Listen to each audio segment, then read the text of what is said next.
तो चलो शुरू करते हैं क्वेश्चन नंबर 6। ओके 3.1 का।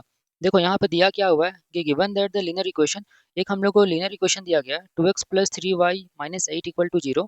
हम लोगों को एक दूसरा लीनियर इक्वेशन खुद से बनाना है। ओके, टू वेरिएबल्स का इस तरीके से बनाना है ना कि उसका जो ज्योमेट्रिकल रिप्रेजेंटेशन होगा ना। ओके, एक इक्वेशन ये दिया हुआ है और एक हम लोग बनाएंगे। ये दोनों इक्वेशंस का जो ज्योमेट्रिकल रिप्रेजेंटेशन होगा ना, वो तुम्हारा किस टाइप का होना चाहिए? या तो तुम्हारा इंटरसेक्टिंग लाइंस होना चाहिए, नहीं तो तुम्हारा पैरेलल लाइंस होना चाहिए, नहीं तो तुम्हारा कोइंसिडेंट लाइंस होना चाहिए। ठीक है। ओके, तो देखो अगर तुम्हारा ये कंडीशन मैं बता चुका हूँ। देखो अगर तुम्हारा इंटरसेक्ट कब करेगा? जब तुम्हारा a1/a2 is not equal to b1/b2 होगा, है ना।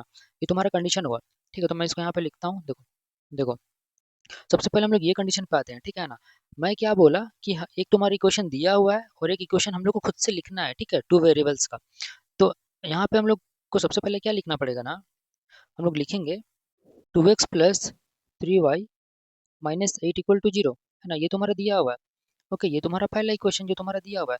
अब हम लोगों को एक ऐसा इक्वेशन डिराइव करना है। ओके, ठीक है, तो हम लोग डिराइव करेंगे टू वेरिएबल्स का। देखो इंटरसेक्टिंग लाइंस का मतलब क्या हुआ, मैं बताया हूँ कि इंटरसेक्ट कब करेगा? जब तुम्हारा a1/a2 is not equal to b1/b2 रहेगा ना, है ना। तो a1 बाई, तो हम लोग ये कंडीशन को लिखते हैं a1/a2 is not equal to क्या होना चाहिए? b1/b2 होगा, तभी जाके ये कंडीशन को सेटिस्फाई करेगा। एक इक्वेशन हम लोगों को दिया हुआ है, एक इक्वेशन खुद से लिखना है। ठीक है, टू वेरिएबल्स का, जिसका ज्योमेट्रिकल मीनिंग क्या होना चाहिए कि वो जो इक्वेशंस का जो जब हम लोग ग्राफ में ड्रॉ करेंगे तो लाइंस क्या होना चाहिए? इंटरसेक्ट होना चाहिए। ठीक है। तो अब देखो दूसरा इक्वेशन कैसे लिखेंगे। ये तुम्हारा x का जो कोएफिशिएंट होता है उसको हम लोग a1 बोलते हैं, y का कोएफिशिएंट होता है उसको हम लोग b1 बोलते हैं, और ये तुम्हारा c1 होता है। ठीक है ना।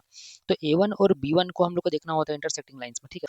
अब हम लोग देखो दूसरा इक्वेशन डिराइव करेंगे। ठीक है ना। ओके, तो मान के चलो हम लोग यहाँ पे लिखते हैं, कुछ भी लिखो। ठीक है, 3x यहाँ पे लिखते हैं, यहाँ पे प्लस, यहाँ पे मैं लिखता हूँ 2y, यहाँ पे लिखो प्लस तुम्हारा 3 इक्वल टू 0।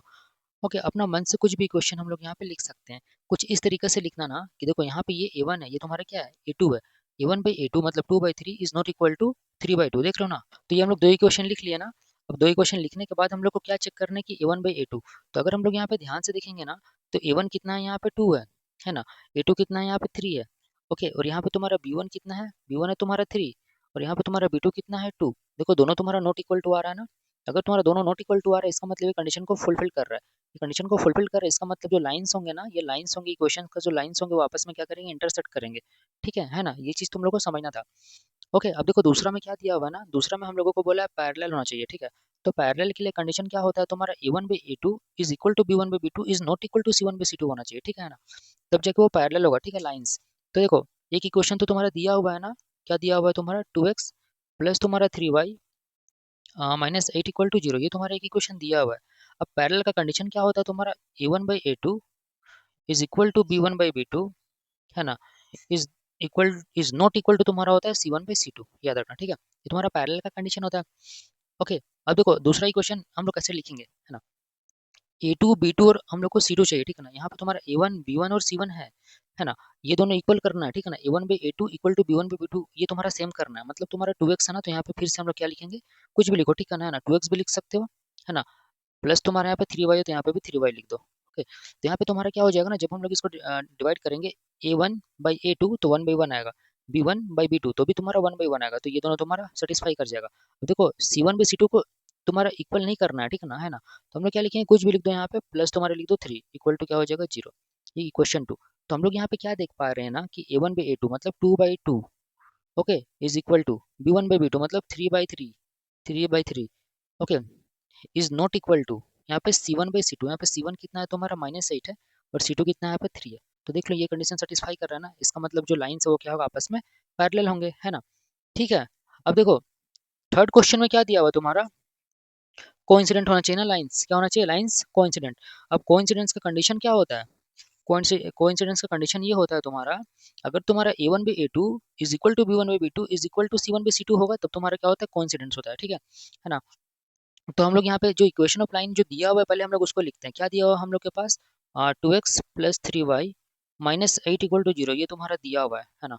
ओके, बट ये कोइंसिडेंस लाइंस का कंडीशन क्या होता है? होता है तुम्हारा a1/a2 is equal to b1/b2 is equal to c1/c2। Okay, ये कंडीशन होता है।